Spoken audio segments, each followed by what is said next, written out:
అమెరికాలో పుట్టిన భర్త, జపాన్కు చెందిన భార్య.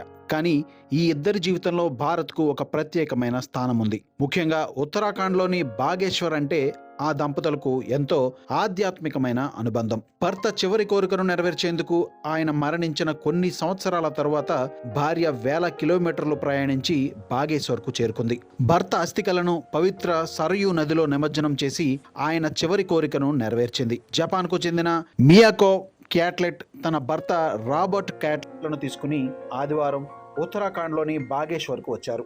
హిందూ సాంప్రదాయాల ప్రకారం సరయూ నదిలో ఆయన అస్థికలను నిమజ్జనం చేశారు. కుటుంబ సభ్యులు, కుటుంబ పురోహితుడి సమక్షంలో నది ఒడ్డున ప్రత్యేక పూజలు నిర్వహించారు. మంత్రోచ్చారణల మధ్య సాంప్రదాయబద్ధంగా అంతిమ క్రతువులను పూర్తి చేశారు. అసలు రాబర్ట్ది అమెరికా, మియాకో జపాన్కు చెందిన ఇంగ్లీష్ ప్రొఫెసర్.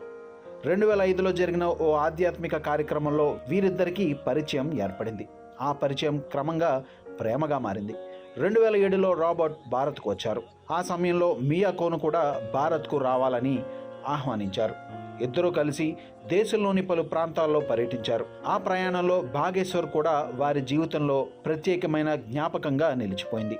అక్కడి ఆధ్యాత్మిక వాతావరణం, ప్రకృతి అందాలు రాబర్ట్ను ఎంతగానో ఆకట్టుకున్నాయి. బాగేశ్వర్తో ఏర్పడిన ఆ అనుబంధం ఆయన మనసులో జీవితాంతం నిలిచిపోయింది.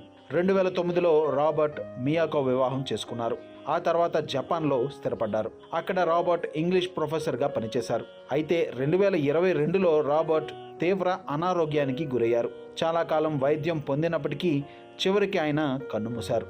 మరణానికి ముందు రాబర్ట్కు ఒక చివరి కోరిక ఉండేది. తన మరణం తర్వాత తన అస్థికలను బాగేశ్వర్లోని పవిత్ర సరయూ నదిలో నిమజ్జనం చేయాలని ఆయన కోరుకున్నారు. భర్త చివరి కోరికను మియాకో తన మనసులో పదిలంగా ఉంచుకున్నారు.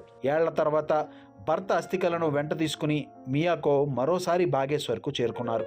సమన ఆలయం సమీపంలోని సరయూ నది ఒడ్డున కుటుంబ సభ్యులు, పురోహితుడి సమక్షంలో ప్రత్యేక ప్రార్థనలు నిర్వహించారు.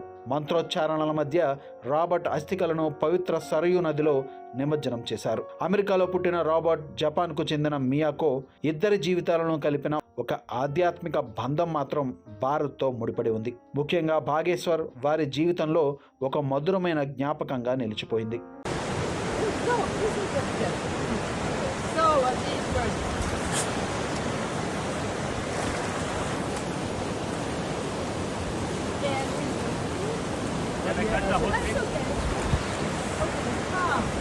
Your half is in Bageshwar and the other half is for war, okay? So, Adib, let's go! Let's go! Let's go!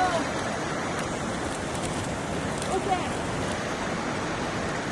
Yes! Okay. Done.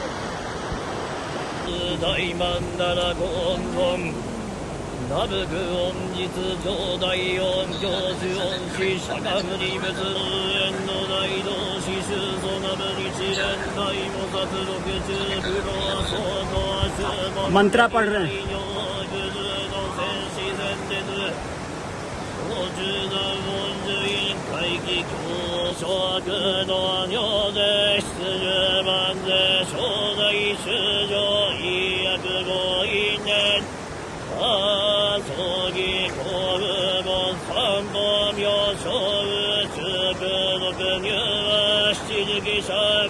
나는